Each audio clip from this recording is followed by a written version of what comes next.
Hi, this is Christiana at christygetscrafty.blogspot.com, and I'm doing my very first video on how to alter a composition notebook.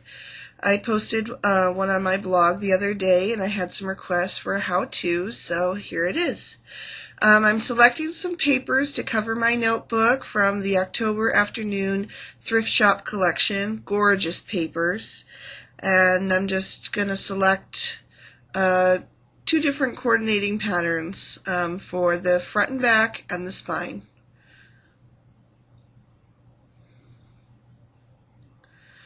So once I've selected my papers, I just am going to trace out the pieces for the front and back cover. I don't need to take into consideration the spine because that will be covered with the other piece. So I'm just tracing that out and trimming it down twice for the front and back, and then doing the same for the spine, except it's about half the size in width because it doesn't need to cover as far. Just testing it there and trimming it out. Okay, once I've got all my pieces, I'm just testing them to make sure that they're going to fit. And I'm covering them with my Scotch ATG gun. This adhesive is super sticky. It will not budge anywhere once it's applied. So be very generous with your adhesive. You don't want that to go anywhere. And then I'm just carefully lining it up and smoothing it out over the front of the notebook. Then I'm taking a fine grit sanding sponge that I just picked up at Walmart for less than $2, and I'm going to sand in a downward motion. This really seals the edges of the paper and the notebook together. Not to mention, it just makes sure you're going to have a really clean edge with your paper, so you won't have anything hanging over that might get caught and ripped up. It's important that you do use the downward motion. If you were to sand upward, you would pull the edges of the paper off the notebook. And now I'm just going to test out some different colored ribbons to see what I want to use to close my notebook up. I decided to go with the pale yellow. So I'm going to measure out what I think I need for that and trim that off. I keep all my ribbon in one of those easy pull pouches. I find that just works the best for me to keep it all together like that. So I'm going to take my Scotch ATG and put a line of adhesive where I want my ribbon to go. Line that up over the spine so that it's straight with the front. Fold my ribbon in half and get that all lined up, and then I can smooth it out there.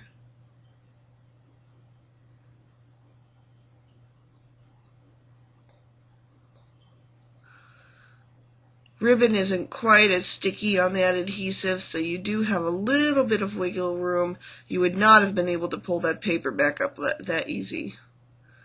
So I'm just smoothing that out, making sure that it's good and adhered, that it's not going to go anywhere. And now I'm going to take my spine and attach that over the ribbon. I've trained my spine piece. I didn't fold it over, but I kind of just bent it over to make sure that it would really fit close to the spine. You don't want any gaps between your spine and the book.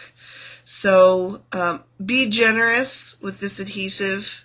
Yeah, you don't want that to get off. So, although I have to say, for all the notebooks I've made, I've never had any of them come apart again. So I'm just going to line that up again really carefully and make sure that I smooth down the spine edge first and then smooth down the edges of the spine. Just make sure that that's really good on there. And I also did sand the top and bottom of that piece. I somehow cut that out of the video.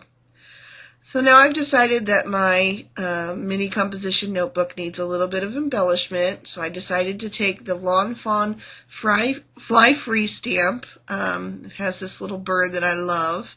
So I'm going to paper piece him by stamping him onto another pattern that matches and cutting him out and adhering him. So I'm stamping him in my Sukaneko Memento ink in Tuxedo Black. That's just my go-to black ink. Love it. It's also great with Copic coloring. And I'm just going to stamp him out there. My pad is a little dry. That's why I was tapping it so many times. I need to re-ink it. And there it is, my little bird. So I'm going to take some time now to fussy cut him out. That's what they call anything that requires careful cutting. Not my favorite thing to do, but so long as you try to keep your scissors still and move the paper around, you usually can get a pretty smooth edge there. That did take some practice for me, especially because I'm left-handed. But in grade school, they never had enough left-handed scissors, so I learned to cut with my right hand. So I cannot cut straight for my life. But by practicing this technique of just holding the scissors still and moving the paper, it really did help. My images are coming out much better looking now than they did at the beginning when I started last year paper crafting. So I'm just really carefully going around the image, leaving just a small border. I find that gives it the most polished looking effect. And once I have him all trimmed out, I will go ahead and adhere him to the front of my notebook. Normally, if I was making a card, I would have used dimensional adhesive to make him stand out a bit. But since this is a notebook that I'll be carrying around in my purse, I did not want to use anything that might cause him to get ripped off in my notebook. So I adhered him directly to the front of the book.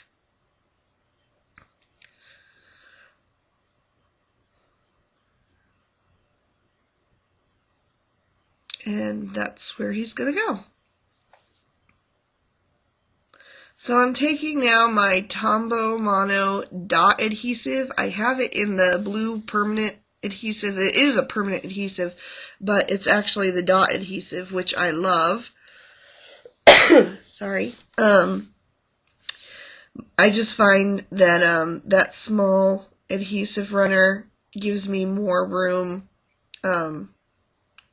with the small images. It just seems to fit better, take the adhesive better. Now I'm stamping Love Life, which is one of the sentiments that came with the Lawn Fawn Fly Free stamp set. And as I was stamping, I somehow transferred a little bit of ink right there onto the spine right by the ribbon. So I'm going to have to do something to cover that up.